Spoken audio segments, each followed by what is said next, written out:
रमज़ान में अनगिनत spiritual benefits होते हैं।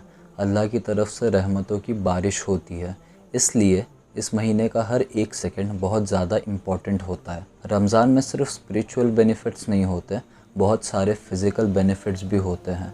आज हम उसकी बात करेंगे। एक क्लैरिफिकेशन आपको दे देता हूँ। रमज़ान के दौरान मुस्लिम्स अप्रॉक्सीमेटली एक दिन में 16 घंटे की फास्टिंग करते हैं। इस दौरान वो कुछ भी खा या पी नहीं सकते। रमज़ान में रोज़ा रखने से ह्यूमन बॉडी में रेड ब्लड सेल्स और वाइट ब्लड सेल्स बढ़ते हैं।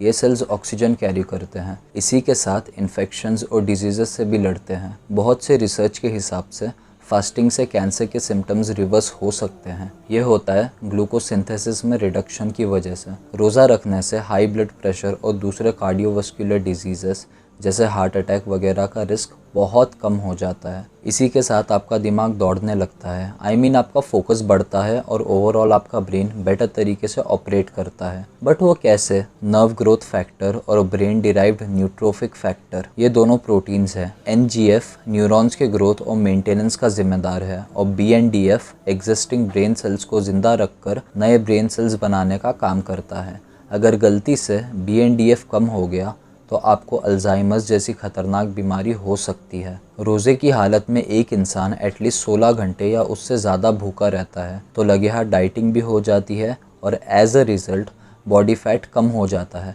कोलेस्ट्रॉल लेवल्स भी गिर जाते हैं और ओवरऑल हेल्थ इम्प्रूव होती है। इतना ही नहीं, फास्टिंग से बॉडी की इन्फ्लेमेशन भी कम होती है और रेगुलरली फास्ट करने से आपकी एजिंग प्रोसेस भी स्लो हो जाती है।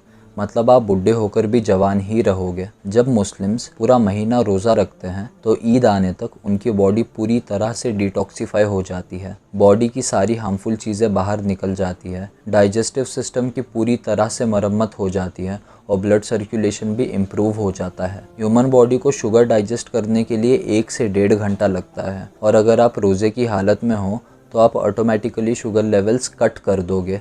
इसका रिज़ल्ट ये होगा कि आपको डायबिटीज़ नहीं होगी। ये सब तो सिर्फ चंद छोटे फ़ायदे थे। नो डाउट ये सब बहुत इंपॉर्टेंट बेनिफिट्स थे, लेकिन 10वां और सबसे बड़ा बेनिफिट जो एक इंसान को रोज़ा रखने से मिलता है वो ये है कि इंसान अल्लाह से बहुत ज़्यादा करीब हो जाता है और उसको अल्लाह की रज़ा और उसका कुर्ब हासिल हो जाता है। इस वीडियो के लिए इतना ही दोस्तों। ऐसी और क्यूरियस टॉपिक्स पर वीडियोज़ देखना है तो सब्सक्राइब कर दो।